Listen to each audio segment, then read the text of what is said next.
지난 시간에 창세기를 처음으로 시작하였습니다. 지난번 말씀드릴 때 창세기 전체에 대한 총론의 말씀을 드렸고, 그 다음에 계속해서 창세기 1장 1절에 있는 하나님이 태초에 천지를 창조하시니라 라는 말씀을 묵상했어요. 그 한 말씀을 반복해서 묵상해 보면서 거기에 말할 수 없는 진리가 있음을 말씀드렸습니다. 태초에 하나님이 천지를 창조하시니라. 이 말씀은 우리 모든 그리스도인의 신앙 고백이고, 또 세상에 대한 우리의 선언문이고, 또 우리의 모든 생활의 전제라고 말씀을 드렸습니다. 그래서 우리가 그 말씀을 토대로 해서 생활을 해야 한다는 것을 말씀을 드렸습니다.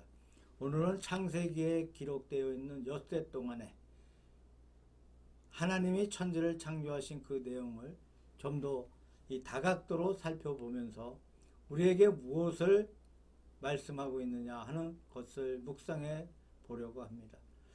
엿새 동안 천지 만물을 창조하셨는데, 첫째 날에 빛이 있으라고 말씀하시면서 빛을 창조하셨고, 그 다음에 둘째 날에 궁창을 창조하셔서 하늘과 땅을 나누시고, 또 셋째 날에 육지와 바다를 나누셨어요. 높은 곳을 육지라 말씀하시고, 낮은 곳에 물을 모아서 바다가 되게 하셨습니다. 그 다음에 넷째 날에 태양과 달과 별들을 지으신 천체의 창조가 기록되어 있습니다. 그 다음에 다섯째 날에는 생물의 창조가 나옵니다. 바닷속에 물고기들을 창조하시고 공중에는 새들을 지으셨어요. 그 다음에 여섯째 날 마지막 날에는 육상의 모든 동물들을 창조하시고, 제일 마지막에 하나님의 형상을 따라서 사람을 창조하신 창조의 과정이 기록되어 있습니다. 첫째로 생각해 볼 것은 창조의 순서입니다. 엿새 동안 창조의 과정에 대해서 먼저 말씀드리고 싶은 것은, 이 엿새 동안의 창조 과정의 순서가 대단한 뜻이 있다는 말씀입니다. 첫째, 창조하신 것. 둘째로 창조하신 것이 무의미하게 그렇게 먼저 지은 것도 아니고 무의미하게 나중에 지은 것도 아닙니다. 그 모든 순서의 뜻을 가지고 있다는 것을 말씀드리고 싶습니다.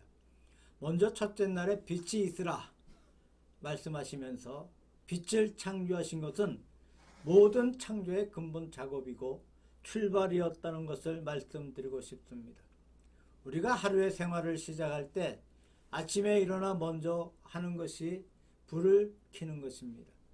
불을 켜고 옷을 입고 성경을 보고 기도를 드리고, 이렇게 하루의 생활이 시작되는데, 먼저 불을 켠다는 것이 하루의 생활의 시작이라고 말할 수가 있습니다.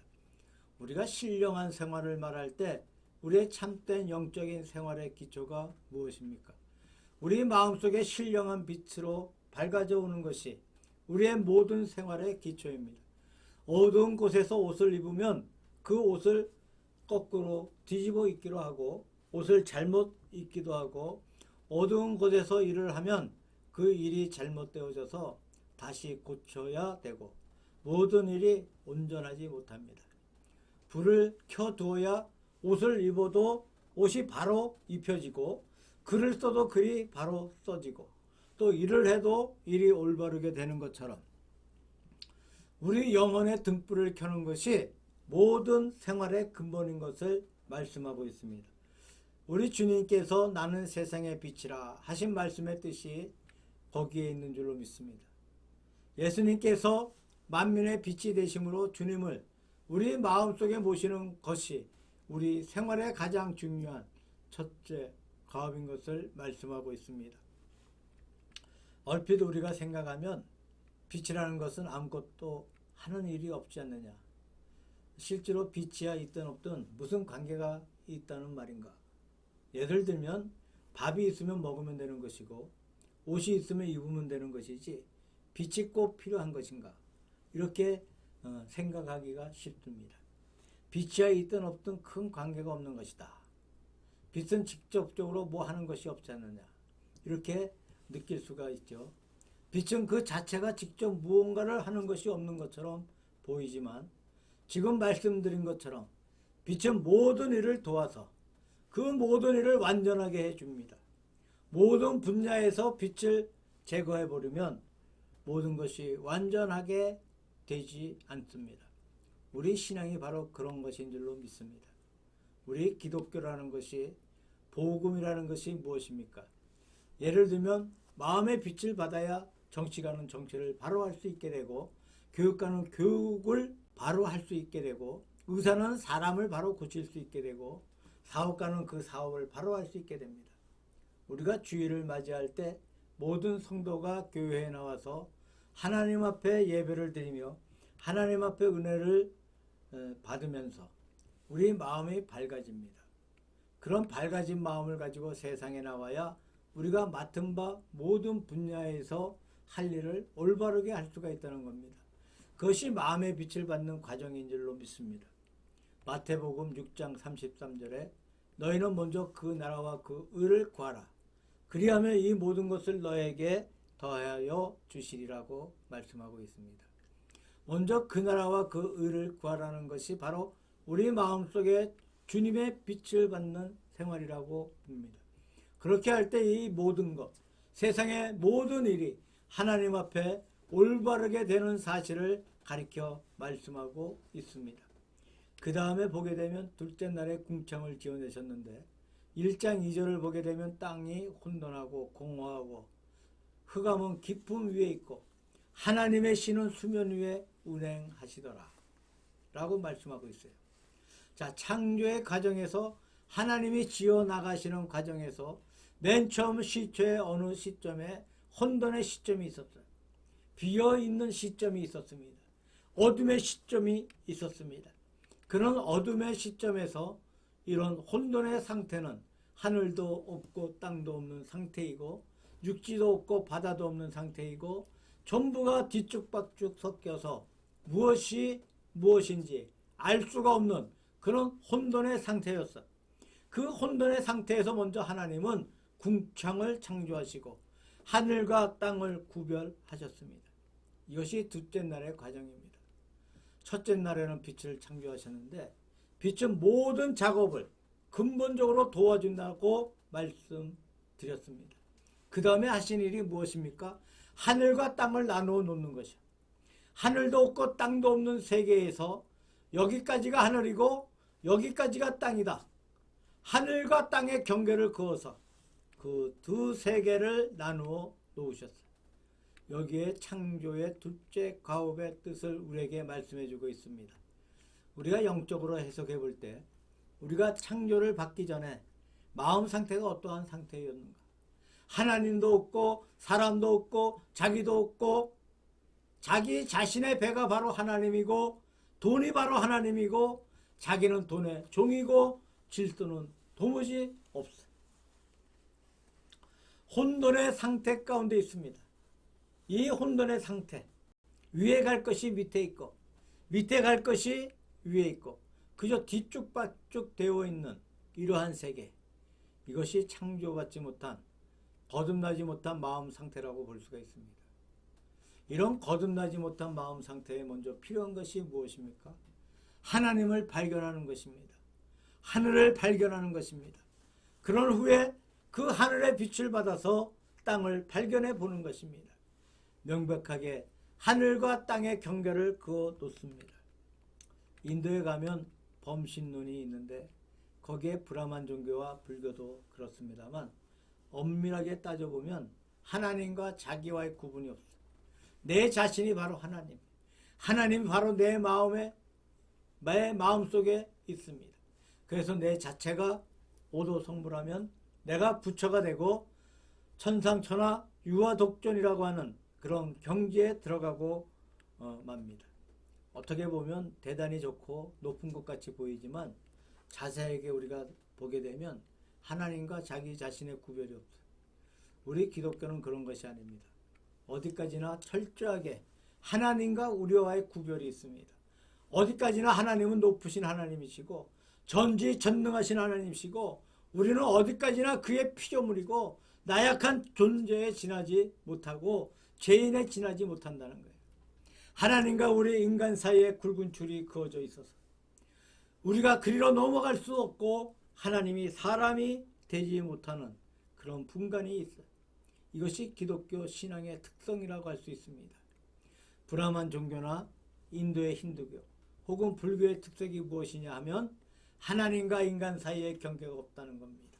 하나님과 인간을 공통으로 만들고 있는 여기에 우리 기독교와 차이점이 있다고 말할 수가 있죠.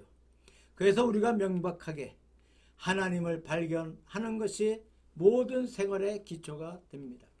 하나님을 발견하기만 한다면 생활은 180도로 전환한다는 영국 사람의 격언이 있습니다. 우리 하나님을 온전히 발견할 때 우리의 신앙이 바른 궤도에 설 수가 있고 올바르게 나아갈 수 있습니다. 하나님을 우리가 바르게 발견하면 그 다음에 우리에게 따라오는 모든 생활은 그렇게 하지 말라고 해도 잘 합니다. 예를 들면 하나님을 완전히 발견한 사람은 교회 생활에 충실하지 아니할 수가 없을 것입니다. 성경을 열심히 읽고 말씀대로 순종하지 않을 수가 없을 것입니다. 열심히 기도하지 않을 수가 없을 것입니다. 하나님께 봉사하지 않을 수가 없을 것입니다. 복음을 전도하지 않을 수가 없다고 믿습니다. 그와 반대로 하나님을 명백하게 발견하지 못한 사람은 교회에 봉사하라, 열심히 하라고 말하면 억지로 하기는 하겠지만 불과 작심삼일이고 오래오래 계속해 나가지를 못해요. 그러니까 하나님을 발견하는 것이 모든 신앙생활의 기본이 되고 전제가 된다고 말씀해 볼 수가 있습니다. 그래서 둘째 날에 궁창을 지어내셨어요. 이 궁창은 오늘날 과학자들의 말을 빌릴 것 같으면 참 무한히 넓은 세계가 아니겠습니까? 우리가 상상할 수 없이 무한히 넓은 세계, 궁창이라는 것은 너무 거의 무한합니다. 엄격하게 따져서 무한한 것은 아닙니다. 아무리 크다 해도 한계가 있는 것이지 한계가 없는 것은 아닙니다. 그러나 거의 무한하다 할 수 있을 만큼 크고 넓은 궁창의 세계가 무엇을 말하는 것입니까? 하나님이 지으신 궁창도 이렇게 무한한데 하물며 무한히 큰 세계를 창조하신 하나님이야 더 무한할 것이 아니겠습니까? 우리가 이 궁창을 미루어 보아서 하나님의 영원성이라든가 하나님의 무한성을 우리가 넉넉하게 짐작해 볼 수 있다고 할 수 있습니다. 그 다음에 육지와 바다를 나누어 놓으셨는데 이제 하늘과 땅을 나누어 놓으셨고 그 다음에 육지와 바다를 또 나누어 놓으셨어요. 본래 땅을 보게 되면 산도 없고 물도 없고 바다도 없고 그저 뒤쭉바쭉 비온 후에 진흙투성이 같은 상태였어. 그래서 육지가 올라오고 바다가 내려가서 이제 물은 한 곳에 모여라 하니까 바다가 생겼고 육지가 생겼습니다. 그 다음에 육지에 채소가 생겼어. 여기에도 분리의 작업입니다. 그러므로 창조의 과정에서 초기의 과정을 보게 되면 분리의 작업이 있었다는 겁니다. 우리의 마음속에 성령의 감동을 받고 신령한 창조를 받은 과정이 무엇입니까? 바로 분리 작업입니다. 하나님과 나를 나누어 놓고 그 다음에 나의 세계에서 나와 물질의 세계를 나누어 놓고 육신은 올라가고 물은 내려가듯이 나와 물질을 나누어 놓습니다. 우리는 결코 돈의 종이 될 수가 없어. 우리는 돈의 주인공이지 돈의 종이 될 수가 없다는 겁니다. 사람에게 돈을 맡겨보면 그 사람의 인격을 알아볼 수 있다는 어느 철학자의 말이 있습니다. 이 돈을 맡을 때 사람의 됨됨이를 알 수가 있다는 겁니다. 옛날 어떤 글을 보게 되면 돈도 싫다, 술도 싫다 하는 이런 사람은 아주 참 대접하기가 곤란하다고 했어요. 돈이 좋다고 하는 사람은 돈을 주면 말을 잘 들어주고 이 술을 좋아하는 사람은 술을 먹여주면 좋다고 복종을 하는데 돈도 싫다, 술도 싫다 하는 사람은 대접할 길이 없으니까 참 취급하기가 곤란하다는 거예요. 그러나 이렇게 취급하기 곤란한 그 사람이 아니고서는 이 세상이 바르게 될 수 없다는 글을 읽어보았습니다. 참 뜻있고 재미있는 말씀입니다. 우리가 돈과 자기를 구분하지 못하고 자기가 돈의 종이 되어 있고 자기가 술의 종이 되어 있는 생활 가운데 있다가 나누어짐을 받습니다. 사람은 어디까지나 돈의 주인공이지 돈의 종은 아니거든요. 육지가 올라가고 물은 내려가는 것처럼 우리가 신앙의 인격을 가지고 그 돈을 지배하는 것입니다. 하나님의 뜻대로 내 마음대로 돈을 바르게 쓸 수가 있는 것입니다. 그때 돈도 가치를 가지게 되고 나도 인격의 가치를 가질 수가 있다는 겁니다. 이것이 혼돈되어 버리면 아무것도 안 되니까 그래서 분화작용이 있는 것입니다. 그 다음에 육지에서 보게 되면 채소를 먼저 나오게 했다는 말씀이 기록되어 있습니다. 자, 풀이 나오고 채소가 나오고 동물은 그 뒤에 나옵니다. 그러면 동물이 나오기 전에 먼저 채소가 나왔어. 만약에 동물이 나올 때 채소가 없었다면 어떻게 됐어요? 동물이 먼저 나왔다면 그 동물은 다 굶어 죽었겠죠. 채소가 먼저 나와서 채소가 무성한 후에 그 다음에 다섯째 날에 비로소 공중의 새를 만드시고 물속에 고개를 만드시고 여섯째 날에 비로소 육상에 있는 동물을 만드시고 그들이 하나님께서 미리 지어주신 무성한 채소와 풀을 먹고 살게 해주셨다는 말씀입니다. 여기에서 창조의 질서와 순서를 잘 찾아볼 수 있다고 믿습니다. 그 다음에 하늘에 태양과 달과 모든 별들을 창조해 주셨는데 넓은 대우주가 거기에 비로소 발상에 나왔다는 말씀이 기록되어 있습니다. 이 우주라는 것이 얼마나 큽니까? 우주. 말로 할 수 없을 정도로 크다고 합니다. 이 대우주의 넓은 세계라는 것은 너무나 크고 너무나 광대한 세계. 예를 들면 우리가 저 은하계를 바라보고 있는데 은하계에 속해 있는 우리의 지구가 은하계의 한 별이 아니겠습니까? 이 은하계에 속해 있는 모든 거리가 얼마나 되는가 하니까 빠른 빛의 속도로 태양에서 지구까지 오는데 8분이 걸린다고 하죠. 그 빠른 빛의 속도로 은하계 전체를 한번 쭉 가려면 그 직경이 얼마나 큰가 하니까 한 10만 광년이 된다고 합니다. 빛의 속도로 한 10만 년 가야 된다고 해요.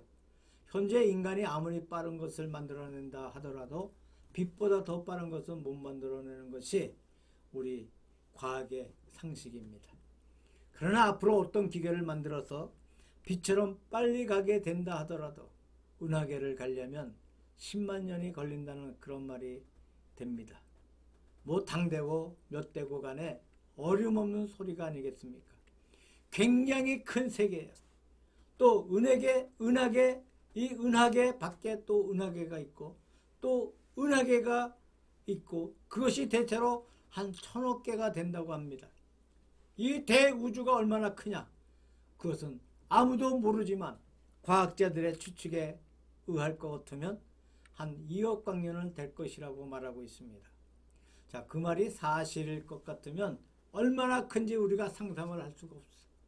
2억 광년이 된다고 하니까 빛의 속도로 2억 년 간다고 하니까 참으로 굉장한 세계를 하나님께서 창조해내셨다고 볼 수 있는 것입니다.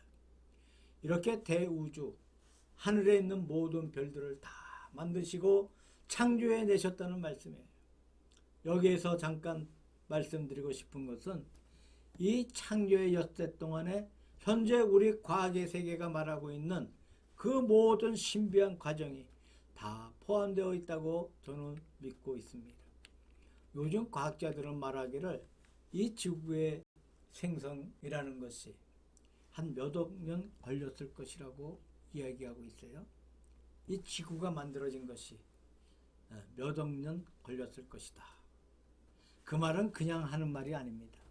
여러 가지 과학적인 물증을 가지고 하는 말입니다. 예를 들면 공룡 같은 것은 우리 한국에도 경남의 무덤에서 공룡의 발자국을 발견해내고 옛날에 공룡이 살았음을 확실하게 알 수가 있어요. 그렇다면 그것이 얼마나 오래냐? 아주 오랜 세월입니다. 오랜 세월인데 공룡이 하도 몸이 커서 음식을 못해 아마 굶어 죽었다거나 이 공룡은 몸이 큰데 발이 빠르지 못하기 때문에 발이 빠르지 못한 것을 틈타가지고 공룡이 알을 낳아두면 다른 동물이 와서 알을 다 깨어먹어 도망가 버리면 못 쫓아간다는 말이에요. 그래서 멸종이 됐다고 합니다. 또 최근에는 어떤 과학에서 말하기를 태양계에 주기적으로 어떤 변동이 일어나서 아주 날씨가 추워져서 모두 얼어 죽었다는 그런 등등의 학설이 나와 있어요.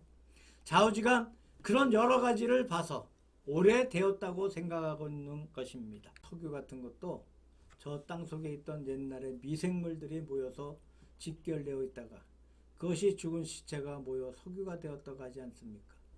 자, 석탄 같은 것은 땅속에 묻혀있던 나무가 탄화되어서 석탄이 되어 나오는데 그것은 시간이 굉장히 오래 걸린다는 것입니다.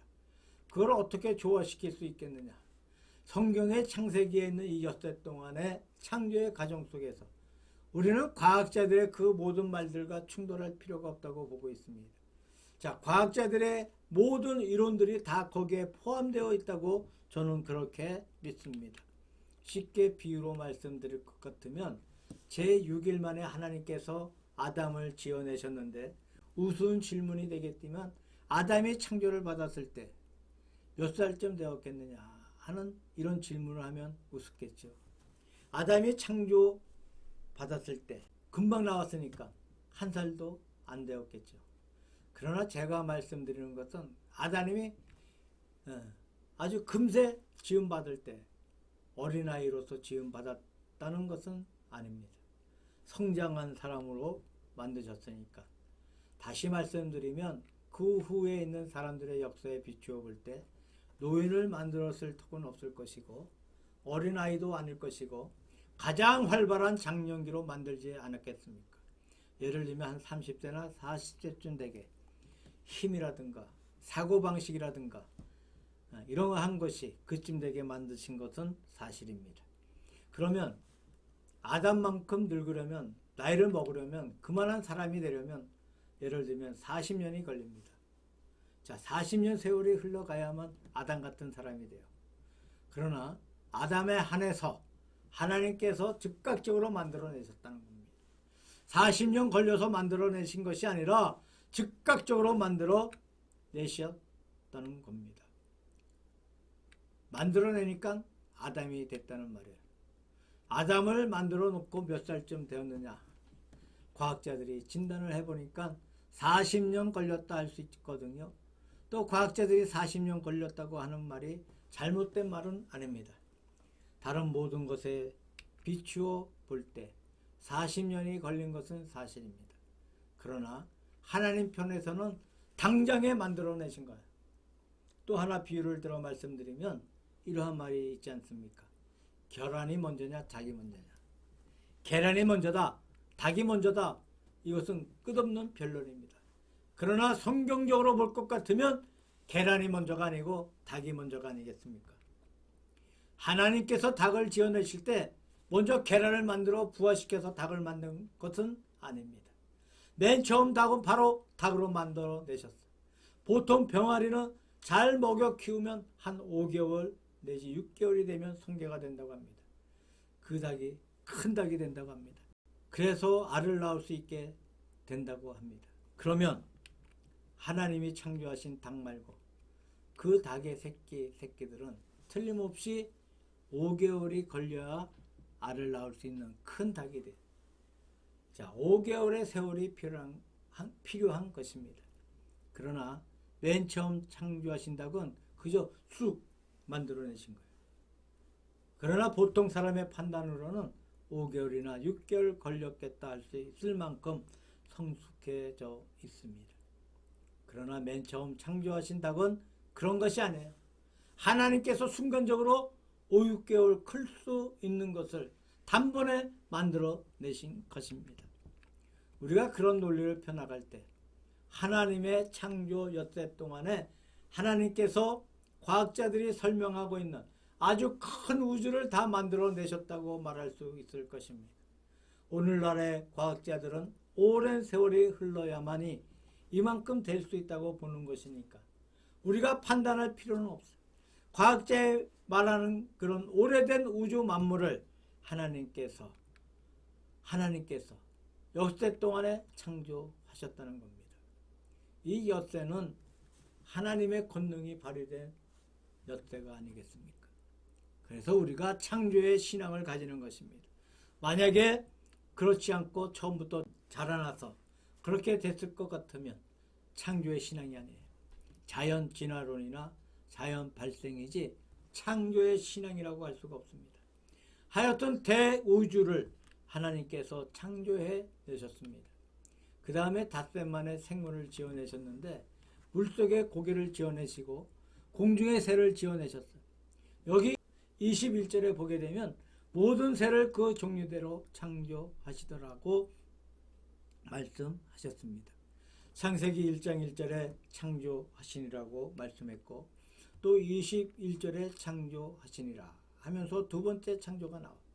그 다음에 세 번째 창조는 27절에 하나님께서 사람을 창조하시니라 해서 세 번째 창조가 나옵니다.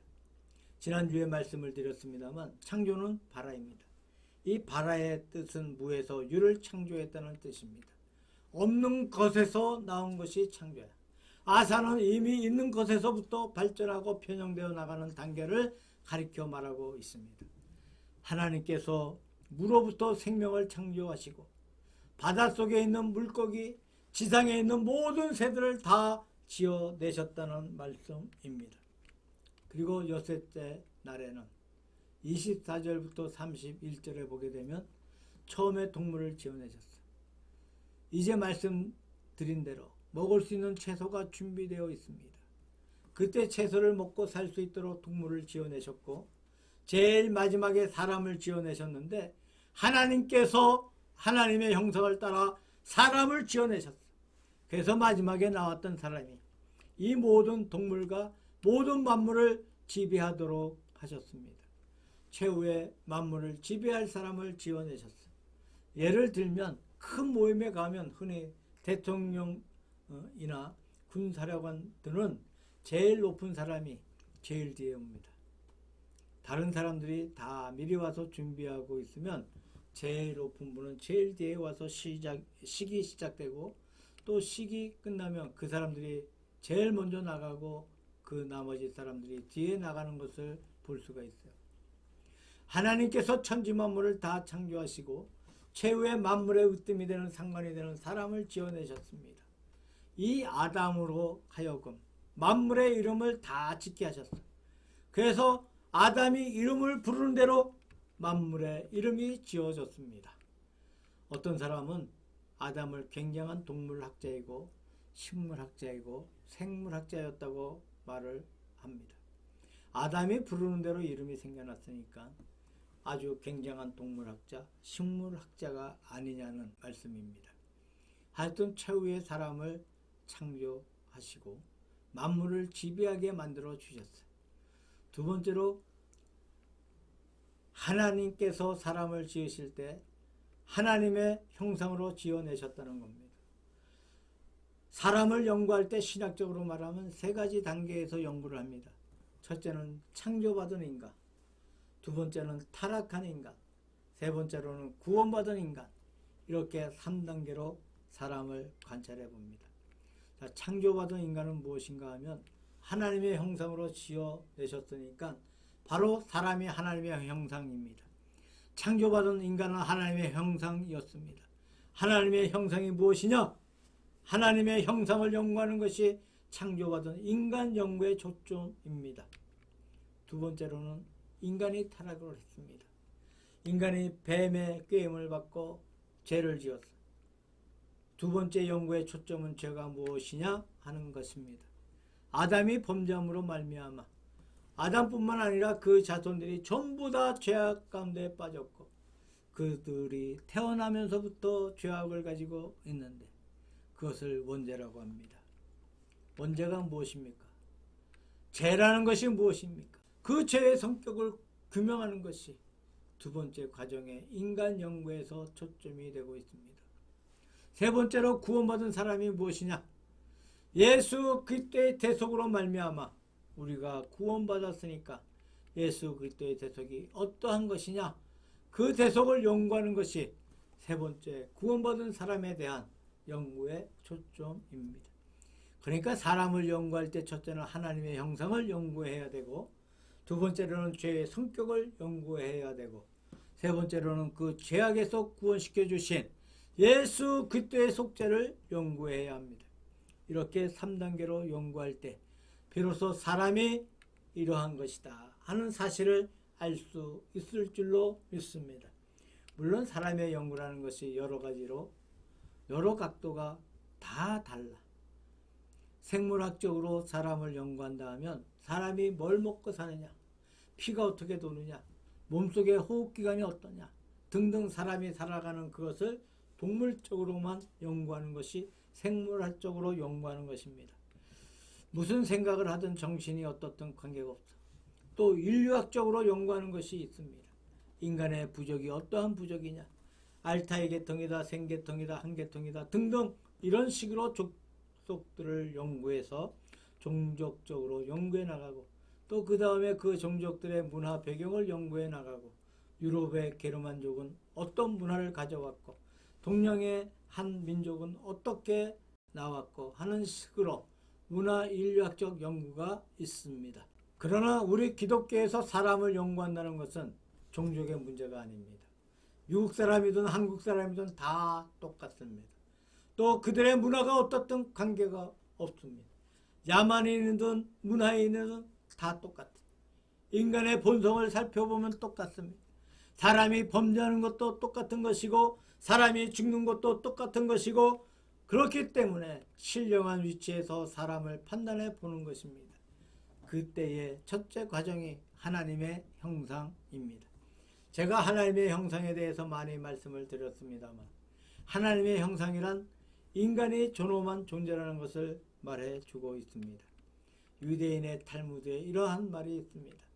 사람이 바로 서서 걷는 것이나 사람의 지혜나 사람의 눈빛은 천사와 같고 천사와 통하고 사람이 음식을 먹고 배설하고 생식하고 죽는 것은 동물과 통한다 하는 말이 있어요. 사람에게는 두 가지 분야가 있습니다. 동물적인 분야가 있고 천사와 같은 분야가 있어요. 동물적인 분야라는 것은 사람은 먹고 마시고 생식하면서 살고 마지막에는 죽는다는 것을 말합니다. 육체적인 것은 동물과 통하며 같다고 하지만 동물에겐 없는 것이 사람에게 있다는 겁니다.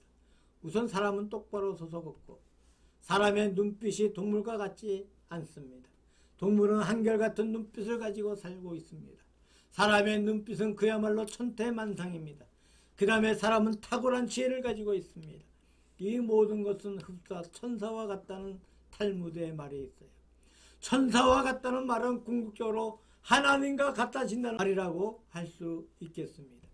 참으로 사람은 굉장한 존재라고 믿고 있습니다. 인간이 개발되고 거룩해지고 상승해지면 하나님의 형상과 같이 됩니다. 우리 기독교 교육의 근본이 무엇입니까? 인간의 속에 있는 하나님의 형상을 개발해서 키워나가는 것이 기독교 교육이라고 말씀한 적이 있습니다. 단순히 지능을 개발시켜 나간다거나 단순히 몸을 건강하게 해서 운동을 잘하게 한다거나 하는 것이 아니고 보다 높은 정신을 길러 나가고 또 더 높게 영혼을 길러 나감으로써 사람 속에 하나님의 형상이 있게 만들어 주는 것이 우리 기독교의 신앙의 목적이라고 말할 수가 있습니다. 사람의 출발이 하나님의 형상이에요. 이 거룩한 하나님의 형상에 나아가는데 우리의 신앙의 과정이 있고 목적이 있는 것이 아닌가 생각해 봅니다. 마지막으로 하나님께서 여태 동안 천지 만물을 창조하셨는데 이 창조의 과정을 보게 되면 하나님의 보시기에 좋았더라. 그리고 마지막 날에 가면 하나님이 보시기에 심히 좋았더라는 말씀이 기록되어 있어요. 단 하루만 좋았다는 말이 없습니다. 둘째 날에 궁창을 지었을 때 그때 하나님이 보시기에 좋았더라는 말이 없어요. 왜 없는 것인가 하니까 유대인들의 개념 가운데 궁창은 마귀의 처소라는 그러한 개념이 있습니다. 사람이 사는 지구의 세계를 제1세계라고 합니다. 공중의 세계를 제2세계라고 합니다. 그 다음에 하나님의 세계를 제3세계라고 합니다. 셋째 세계는 하나님의 세계이고 첫째 세계는 사람의 세계이고 그 중간에 끼어있는 궁창은 마귀의 세계로 보고 있습니다. 마귀가 하나님과 인간의 중간에 끼어서 하나님의 뜻을 인간에게 가리워 놓고 전달하지 못하게 하고 우리 인간의 뜻을 하나님께 올라가지 못하게 막아 버리고 있어요. 사람을 자꾸 중간에서 괴롭히고 죄를 짓게 하고 망하게 하는 것이 마귀의 역할이라는 것입니다. 그래서 에베소서에 보게 되면 공중의 권세 잡은 자 마귀라는 그러한 말이 있어요. 궁창은 마귀의 세계라. 그러니까 궁창을 지은 날은 좋은 날이 못 되었습니다. 궁창은 지은 거기에 장차 마귀가 살게 되었으니까 좋은 날이 못 되었다. 그래서 둘째 날에는 좋았더라는 말이 없다는 것입니다. 그 외에는 처음부터 좋았더라. 좋았더라. 마지막에는 심히 좋았더라로 되어 있습니다. 그러므로 우리 신앙의 목적은 하나님께서 원래 창조하신 심히 좋았더라 라고 하는 그 세계로 돌아가는 것입니다. 하나님의 형상을 회복하는 것을 우리의 목표로 삼고 부단하게 노력하는 성도가 되시기를 바랍니다.